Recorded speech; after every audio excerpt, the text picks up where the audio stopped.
6 years on patrol. Sergeant Dale Croft had never once questioned a stop he made. Not once. He had pulled over black men in beat-up Civics, black men in borrowed trucks, black men walking too slow near the wrong gas station at the wrong hour. He had a system. He had a gut feeling he trusted completely. He had a county that backed him up every single time. He had no idea that on a Tuesday evening in October, on a stretch of empty road just past the Reedy Creek overpass in Harlan County, Kentucky, his gut feeling was about to cost him everything he had ever built. The man in the gray Honda Accord had not broken a single law. Croft was about to pull him over anyway. Let me take you back 24 hours before that traffic stop, because the story does not start on a county road in the dark. It starts the way most important things start, quietly, without any fanfare at all. Marcus Webb woke up at 5:47 in the morning in a rented room at the Bluegrass Inn on Highway 421. The room smelled like old carpet and cheap soap. The mattress had a dip in the middle. He had been sleeping on worse mattresses for 4 months. He was 34 years old, 5'11". He owned 2 pairs of jeans, 3 plain shirts, a pair of work boots that were 2 years past comfortable, and a gray Honda Accord with 112,000 miles on the odometer and a crack in the left tail light he had not bothered to fix. He paid cash for everything.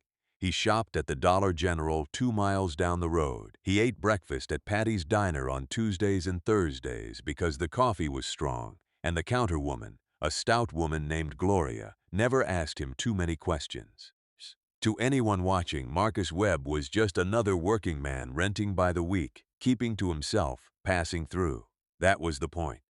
Marcus Webb was a special agent with the Federal Bureau of Investigation, Civil Rights Division, out of the Lexington field office. He had been undercover in Harlan County for 117 days. Before Harlan County, he had done the same thing in 2 other counties in Kentucky and 1 in rural Tennessee. His specialty was police misconduct, racially targeted stops, evidence planting, pattern of abuse cases where a single bad officer poisoned an entire department and the department looked the other way. He had a recording device the size of a quarter sewn into the collar of his gray hoodie. He had a burner phone registered to a name that did not exist. He had a federal credential case tucked under the driver's seat of the Accord, and he had spent 117 days building a case file so complete that his supervisor in Lexington had called it the cleanest documentation she had seen in 11 years. The subject of that case file was Sergeant Dale Croft, 9 years on the Harlan County Sheriff's Department, 31 formal complaints of racial profiling, unlawful stops, and excessive force in that time. Every single one dismissed. His supervisor was Lieutenant Gary Pruitt, who golfed on Saturdays with Sheriff Raymond Hollis. Sheriff Hollis had a brother in the state legislature who had quietly killed 2 separate investigations into Harlan County before they ever got started. The system protected Dale Croft the way a shell protects what is soft inside it. Marcus had been watching Croft for nearly 4 months. He had documented 11 stops. He had names, dates, times, badge numbers, and the license plates of every vehicle Croft had pulled over without cause.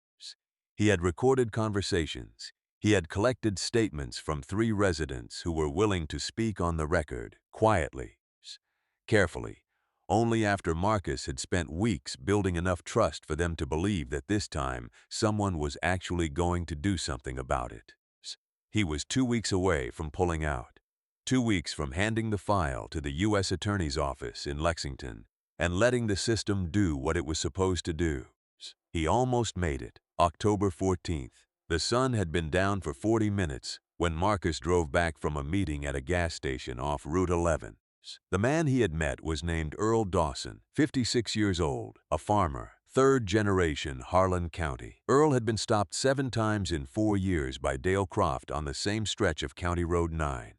Never received a citation, never found with anything illegal, just stopped, humiliated, and sent home shaking.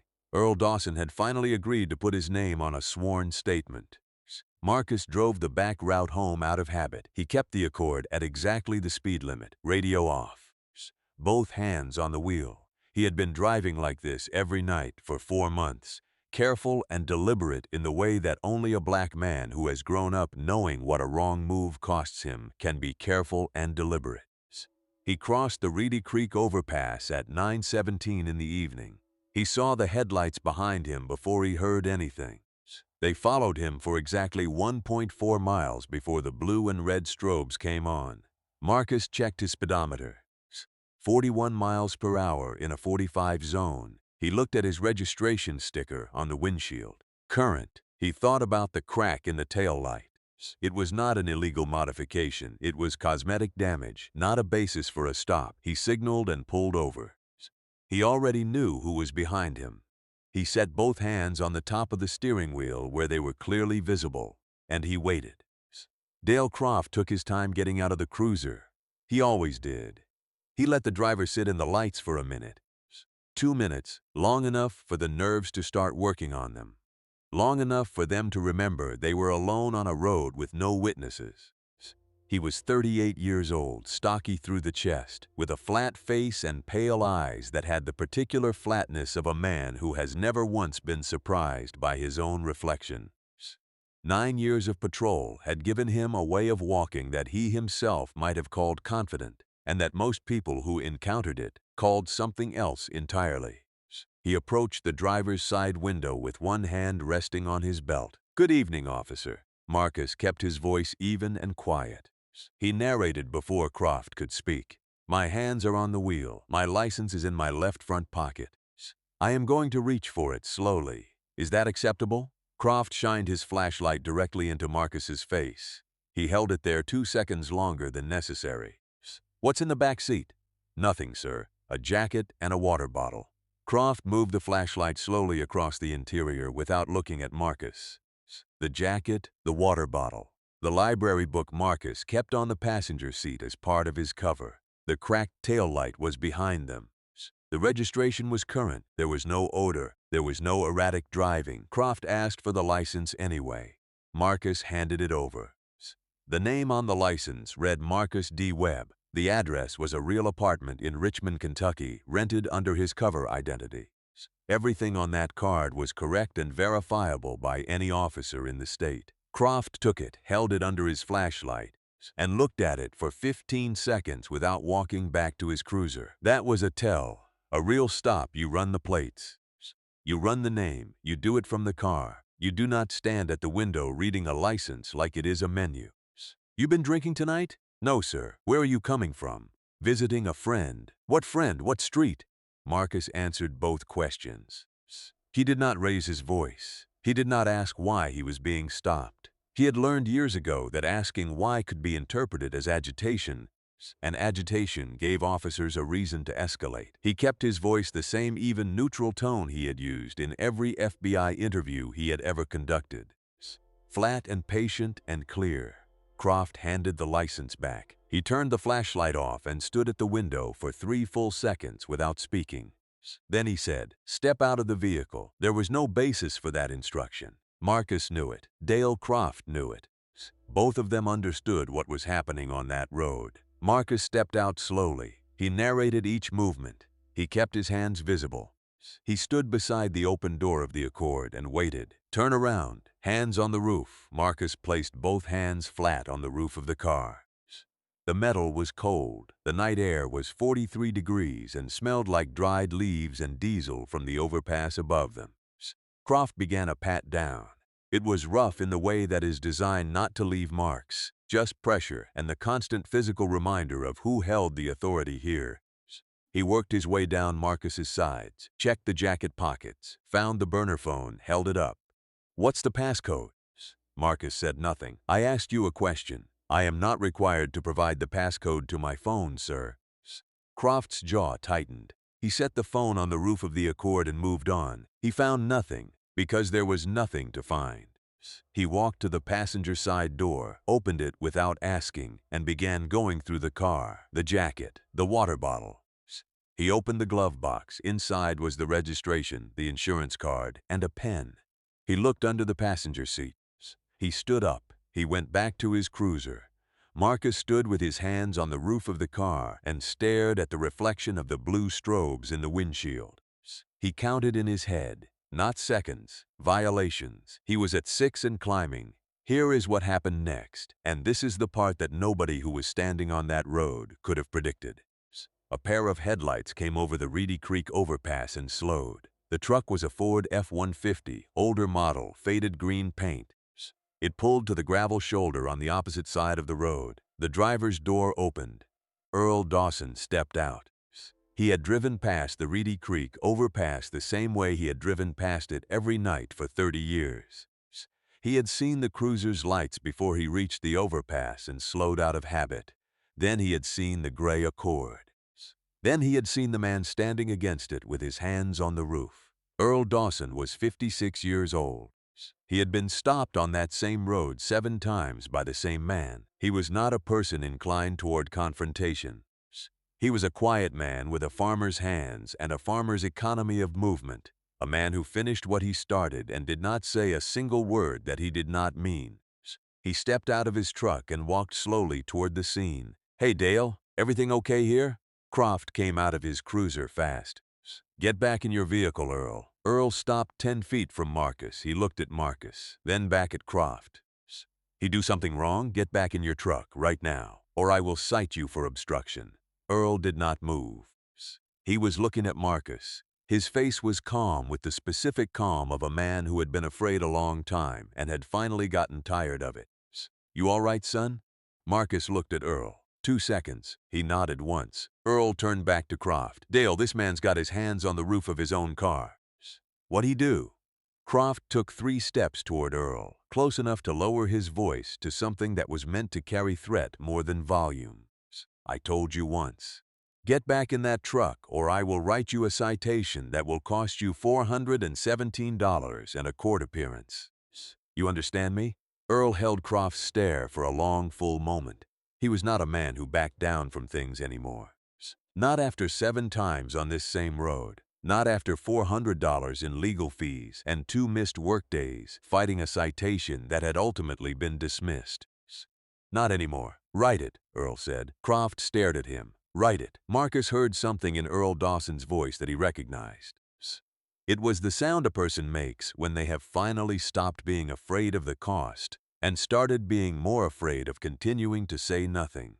He kept his hands flat on the roof of the car. He said nothing. He let it unfold. Croft turned away from Earl and came back to Marcus. He was running hot now, the flat, pale eyes sharper than they had been. He leaned into the open passenger door of the Accord and reached under the driver's seat. What he pulled out was the federal credential case. It was a standard issue leather case, black, about the size of a thick wallet. The kind issued by the Bureau with a specific embossed seal on the front that is recognizable to any law enforcement officer in the country as exactly what it is. Croft held it in his hand. He flipped it open. The badge caught the light from the cruiser's strobes. Croft stared at it. The world did not end. No sirens went off. No sky split open. The creek below the overpass kept running and the trees kept moving in the cold October wind, and Earl Dawson stood 10 feet away watching a man's face change color. Croft closed the credential case. He turned it over in his hand once. Then he looked at Marcus. Marcus said nothing. He kept his hands on the roof of the car. "You were going to tell me about this?" Croft's voice was different now. "Quieter. I didn't volunteer it, sir. I answered your questions and complied with your instructions." Croft looked down at the case again. "This doesn't change anything about how I conducted this stop." Marcus said nothing. "I had a valid reason." Marcus still said nothing. "You understand that? I had a valid reason. The tail light." The recording device in Marcus's collar had been running for 11 minutes and 40 seconds. It had captured everything: the questions without cause, the unlawful exit order, the vehicle search without consent, the intimidation of a civilian witness. And now this, a sergeant holding a federal credential case and explaining to the man it belonged to why the stop was still justified. Marcus lowered his hands from the roof of the car. He turned around slowly. He looked at Dale Croft. He said, "I understand." Then he reached into the car, picked up the credential case, put it in his jacket pocket, and waited. Croft looked at Earl Dawson. Earl was still standing there with his arms folded across his chest. Nobody spoke for 6 seconds. Then Croft walked back to his cruiser. got in, and drove away without another word. Marcus stood at the side of the road and watched the taillights disappear over the hill. Earl walked over. He stopped beside Marcus. He looked at the empty road where the cruiser had been. After a moment, he said, "That happen a lot?" Marcus looked at Earl. "More than you know." Earl nodded slowly. He was quiet for a while. Then he said, "How many people you think he's done this to?" "That is a number I am still adding up." Earl looked at him. He seemed to understand something then, or maybe he had understood it for a while and was just now deciding to say it. "Whatever you need from me," he said. "Whatever paperwork, whatever you need, you call me." Marcus held out his hand. Earl shook it. That night, Marcus sat in his rented room at the Bluegrass Inn and filed a detailed supplement to the case file with a timestamp of 10:48 in the evening. He documented 11 specific violations across the stop. He noted Earl Dawson's presence and his willingness to testify. He attached a clean audio transcript from the collar device. He sent everything encrypted to his supervisor in Lexington. Then he laid down on the mattress with the dip in the middle and stared at the water stain on the ceiling. He thought about his mother. She lived in Richmond, 2 hours east. 71 years old. She had been stopped twice on Route 25 in the last 18 months by deputies running what looked like the same playbook. Both times she had been alone on an empty road. Both times she had called Marcus afterward, not crying, just quiet in that way that was worse than crying. She had never filed a complaint. She had never told anyone other than him. When Marcus had taken the Harlan County assignment, he had not told her why he was in the area. She would have worried. She would have told him to let someone else do it. He had said he was working a case and that he was fine and that he would be home by Christmas. He had meant it then. He still meant it now. But the road was longer than he had thought. The U.S. Attorney's office in Lexington received Marcus's complete case file on October 22nd. The file was 139 pages. It documented 11 unlawful traffic stops by Sergeant Dale Croft over a period of 4 months, all involving black male or female drivers, none resulting in legitimate citations, 3 resulting in arrests on charges that were later dismissed. It included audio recordings, GPS data corroborating stop locations and durations, statements from 4 civilian witnesses, and a detailed analysis showing that in a county where the black population was 9%, Croft's documented stops were 77% black drivers. The file also included the recording from October 14th. A federal judge in Lexington signed the warrant the following morning. The affidavit was 43 pages long. It cited violations under 18 United States Code Section 242, deprivation of rights under color of law. It named Dale Croft as the primary subject. It named Lieutenant Gary Pruitt as a secondary subject for supervisory failure. It named Sheriff Raymond Hollis for conduct that showed deliberate indifference to a pattern of constitutional violations. The warrant team moved on a Friday morning at 6:23. 2 unmarked SUVs and a third vehicle with Department of Justice plates pulled into the Harlan County Sheriff's Department parking lot before most of the day shift had finished their coffee. There were no sirens, no theatrics, just the quiet, competent movement of federal agents who had done this before and did not need to make noise about it. The lead agent, a woman named Supervisor Claire Whitfield, walked through the front doors with a warrant in one hand and the unhurried manner of someone who had all the time in the world. The desk officer looked up. Whitfield set the warrant on the counter. "Is Sheriff Hollis in his office?" "He is." "Please let him know we are here." Dale Croft was in the break room when they found him. He was standing at the coffee maker in his uniform with his back to the door, and he did not hear them come in. He turned around and found 2 federal agents standing in the doorway. He looked at the identification they held up. He looked at the warrant they handed him. He set his coffee down on the counter. His hands were shaking slightly. Not a lot, just enough that the coffee moved in the cup when he set it down. He said, "I want to call my lawyer."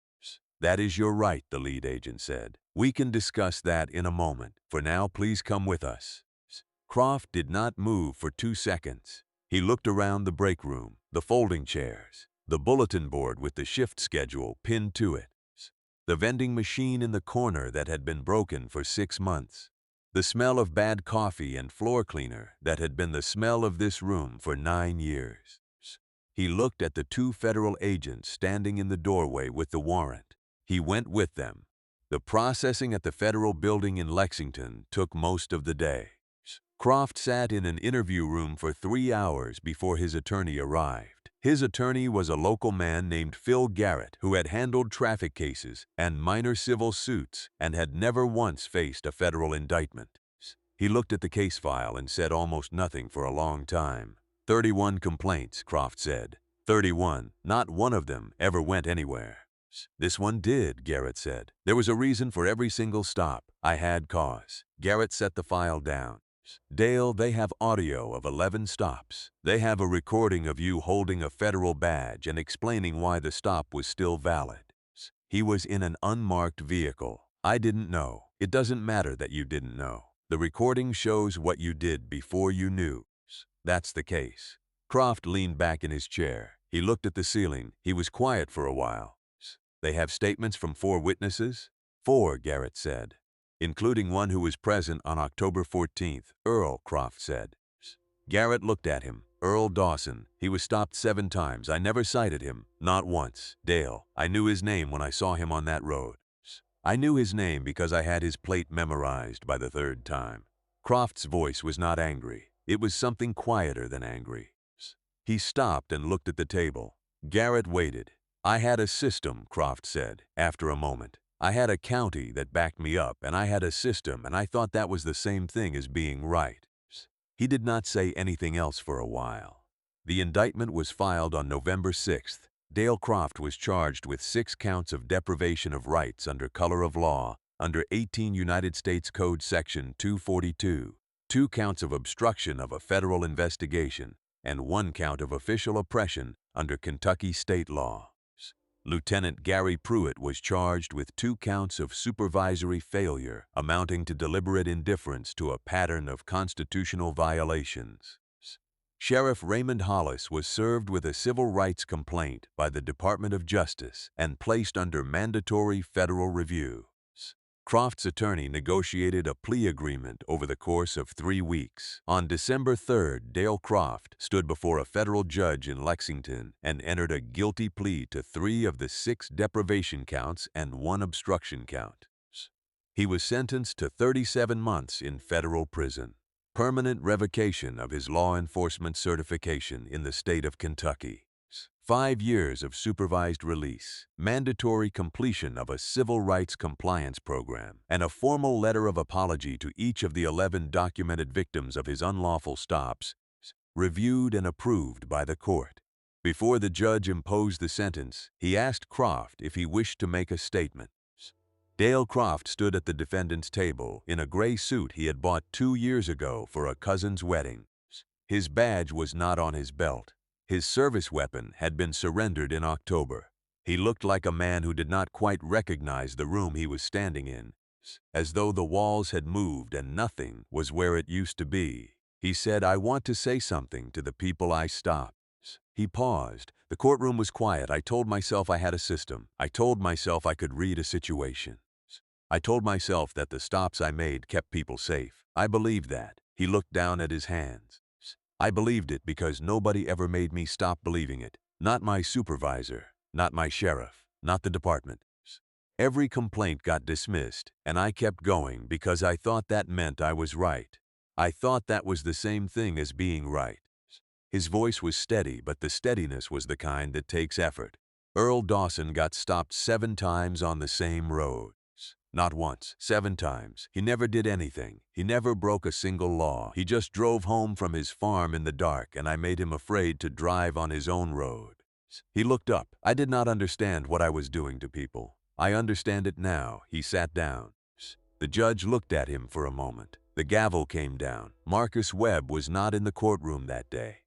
He had already moved to the next case. He was sitting in a rented room in a county 200 miles east with the same beat-up Accord parked outside and a new cover name and a recording device in a new jacket collar. He had called his mother the night before the sentencing and told her it was over. She had asked if he was all right, and he had said yes, and she had said good, and then she had told him to come home for Christmas, and not to be late. He had said he would try. He always said he would try. He sat at the small desk in the rented room with his case file open on his laptop and a cup of coffee going cold beside him. Outside the window, the evening was coming in gray and quiet over the Kentucky hills. He thought about Earl Dawson. After the sentencing, Earl had driven to the Lexington Federal Building and asked to leave a message for the agent named Marcus Webb. He had not known Marcus's real name until after the indictment was filed. He had spent 4 days after that thinking about what to say. The message he left was short. It said, "I drove home on County Road 9 last night, no lights behind me the whole way. First time in 4 years. Thank you." Marcus had read it once. He had folded the paper and put it in the inside pocket of his jacket. He reached into that pocket now and took it out. He read it again. Then he set it on the desk and held his coffee cup and looked out the window at the gray November sky over the hills. He thought about his mother driving home on Route 25, both hands on the wheel, headlights on, speed limit observed, doing everything right on a road that had never once cared whether she did everything right. He thought about 31 complaints. Each one was a person who had walked into a police station and told the truth and been told, in the most official way possible, that the truth did not matter here. He thought about the moment on the Reedy Creek overpass when Croft had held the credential case in his hand and looked at the badge inside it, and his first instinct had been to explain why the stop was still valid. Not to apologize, not to stop, to explain. That was the thing Marcus had been turning over in his mind for weeks. It was not the bad stops that built a system like Harlan County. It was what happened after. The moment where a person could see what they had done and choose differently. And they did not choose differently. The supervisor signed off. The sheriff approved the file. The brother in the legislature made the calls. The complaints were stamped unfounded, and Dale Croft got back in his cruiser and drove to the next road 31 times. Until the 32nd, Marcus Webb pulled his laptop closer. He opened the new case file. He read through the first 20 pages of documentation he had already assembled. He looked at the pattern. He recognized it the way you recognize a piece of music you have heard before in a different key. Same structure, different name. He picked up his pen. He went back to work. Here is what I want to leave you with. Dale Croft stood in front of a federal judge and said he did not understand what he was doing to people until it was over. And I believe him, not because what he did was forgivable, but because I think that is exactly how systems like the one in Harlan County survive. Not through people who know they are doing wrong and do it anyway. Through people who have been told, over and over by the people above them, that what they are doing is fine, that the complaints are unfounded, that the county has their back, that the system is working. The system was working, it just was not working for Earl Dawson. It was not working for the 31 people who filed complaints and got the same red stamp on the same forms. It was not working for Marcus Webb's mother driving home alone on a road at night. Marcus Webb spent 117 days being invisible, so that what happened in Harlan County could not be explained away or buried or signed off on by a supervisor with a golf game on Saturday. He let himself be stopped on a dark road, and he kept his hands on the roof of the car, and he stayed calm and patient until the moment the record was complete enough to speak for itself. The record speaks for itself. That is what accountability looks like. Not a fight, not a confrontation, not a speech. Just a man who showed up every day and wrote down exactly what he saw until the truth could not be dismissed anymore. If this story moved you, share it with someone who needs to hear it. Drop a comment below. Have you ever witnessed something wrong on a road or in a public place and felt powerless to stop it? Because sometimes the most powerful thing you can do is exactly what Earl Dawson did. Stop, get out, ask the question out loud. Let the record know you were there. Subscribe for more stories about the people who refuse to let the truth be buried. Thank you for watching. And remember, you never know who is standing beside you. You never know what they have already written down.